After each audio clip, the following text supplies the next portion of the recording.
the conflict itself. What might that look like?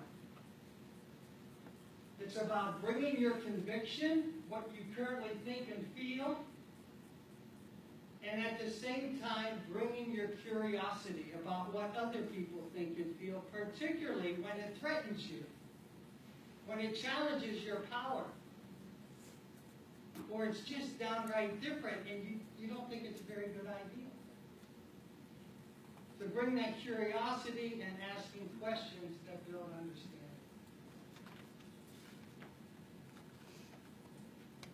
So it's about reframing conflict and diversity as opportunity for social innovation, bringing your conviction with curiosity, and manifesting in that the leading up with conviction and the following with the curiosity.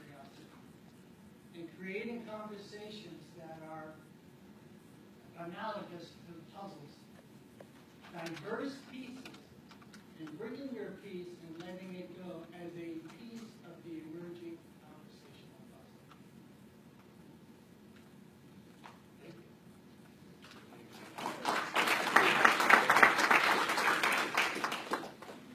Thank you, Mr. Spahn.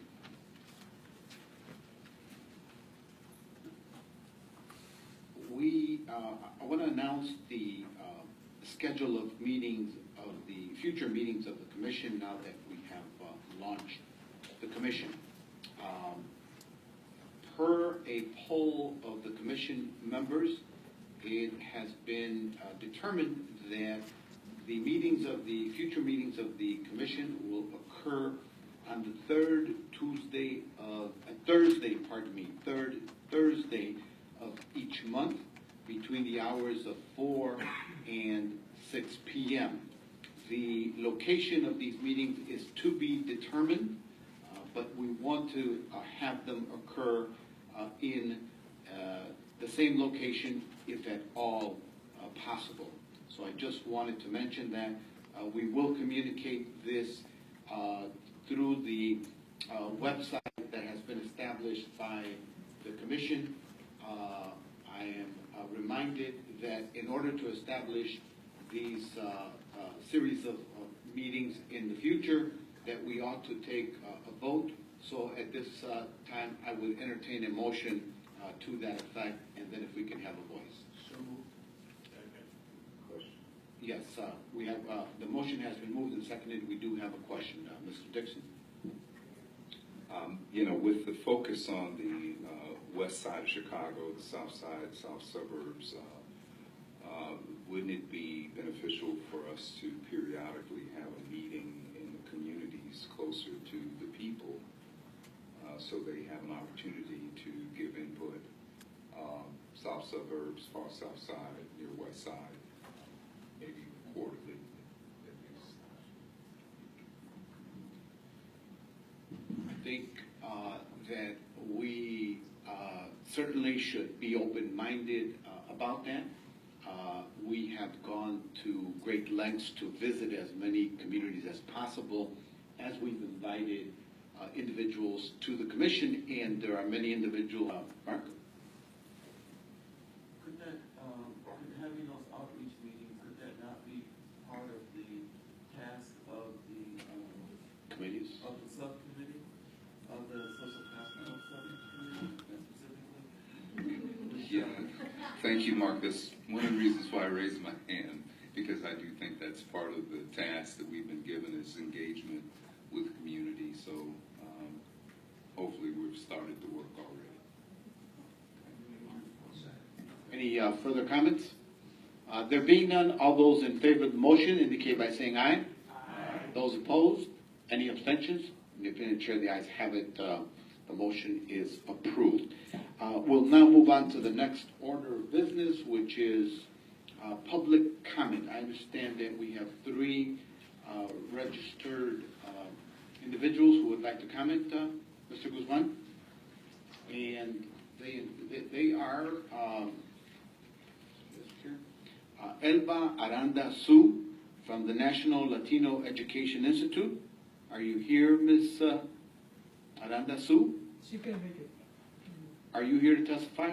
No. No? Okay. Very well. Moving on to our next registered speaker, Mr. Felipe Luna. That was Oh, that's you. Yeah. Okay, very well. Well, thanks for being here and well represented. And our third speaker is Mr. Byron Sigcho from the Pilsen Alliance. Is Mr. Sigcho here? He is not here.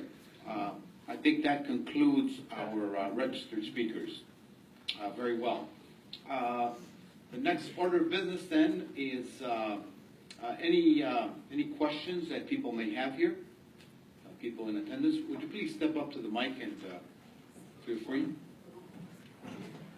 Please make your question concise. Are you ready? Yes, sir. My name is Virgil Mattis. I'm working on projects for veterans with disabilities and Homeland Security and Emergency Management. I'm working with AT&T corporate office in Texas and SBA here in Chicago for hub loans. The SBA is putting a package together and going to send it to the headquarters of Washington, D.C. And the project creates about 400 jobs for people with disabilities to educate people in high-rise buildings and other places about emergency management preparedness programs. How can we work? My question is, how can veterans work with the commission?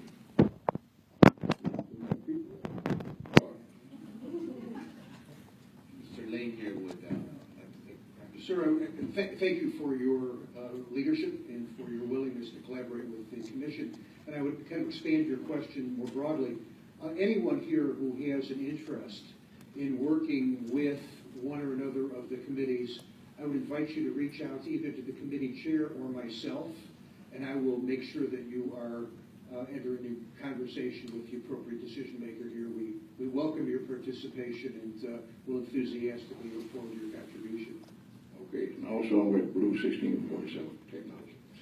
Excellent. And if you have any proposals that you would like to submit to the committee, please feel free to do so. Before we hear the next question, I also want to inform those present and those watching that there are 700 people tuning in live stream to these proceedings, so plenty of interest out there. Thank you for having this meeting and for the vision that you've cast for this initial meeting. My name is Ivan Gonzalez, and I represent the community of West Humboldt Park. And I have a question with regard to metrics. You talked about the importance of measuring what you're about to embark on, and I wondered if you have a sense of what metrics you would use to define success in the next 3 months, 6 months, 9 months, 12 months, so that we can join you in celebrating those successes. Well, this is our first committee and our first meeting, and we haven't had any committee meetings. That is a great question that we will refer to the Intellectual Capital Committee. I've heard the suggestion of the Vice Chair was that would be one of the topics that they would take up at their first meeting. Is there anyone who would like to take a crack at that, to explore that question further? We will refer it to that committee and we will report back, Mr. Gonzalez. Thanks for being here. Commissioner, Alderman, Vice Chair, thank you all for what you're doing. The best description that I've heard for being a social entrepreneur is jumping off of the cliff and building the airplane on the way down. And, we walk in faith, and that's a religious thing, but there's also faith in our brothers and sisters, our neighbors. 108 small business development centers in a country that never had small business development. It wasn't sponsored by government. It wasn't supported. They threw everything at us until we had the right legislator in. And he was a tall man with boots, and he supported us, and there were 108 small business development centers, and from all the money they threw at all the programs that they were trying to create, we did the model that created 108 from elementary schools intervening with parents, with grandparents at the nucleus of society. People who were already creating what their neighborhoods wanted. whether it was paletas, popsicles, or whether it was sewing operations for single moms so they could sew from home to provide for their families. These things throughout the world are being done, and Cook County is the most diverse county. So I love the fact that we have our diversity here. I know the Illinois Latino Family Commission would love to support making policy and legislative recommendations, Governor General Assembly. I know the African American Family Commission does the same thing. I know there's a lot of people who are working in the same area as you. And if we can get the word out, you're going to have so many wonderful leaders beside you. Thank you. Thank you so much, Mr. Lafayette. Thank you.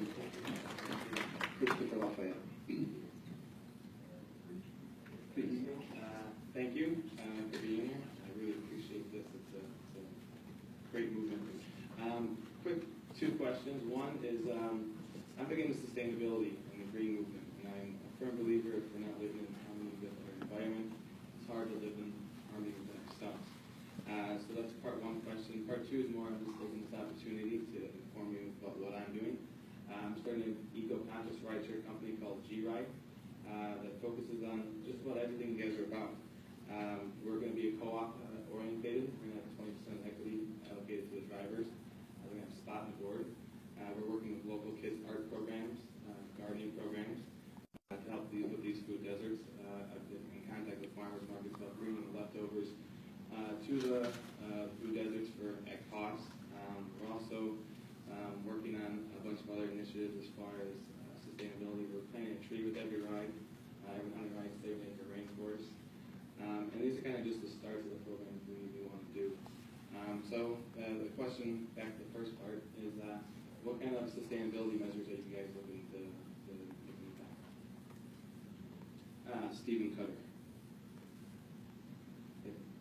Thank you, Mr. Cutter. Would anyone like to take this? Okay. We will get back to you. Thank you for posing those questions. We have transcribed them, and there have been many conversations about sustainability with individual commission members. There's great interest. There's great interest in ecology. There's great interest in urban farming, et cetera, et cetera. And of course, embracing the next generation into the field and careers in that area. So we are enthused that you have begun to engage from the beginning, and we look forward to learning from you. Thank you. Good afternoon, ladies and gentlemen of this committee. My name is Adam Navarro-Lowry. I just want to say I'm an Army veteran, a combat vet, disabled vet. I'm Colombian American, and you guys have all made the effort to be here and do what I like this word, social innovation. I want to offer my support as a community member. I live right down the street, 600 South Dearborn. I can be here anytime. I can offer a network of veteran supports. I've been working with veterans, as myself being a veteran again, since 2008, and I think I can help bring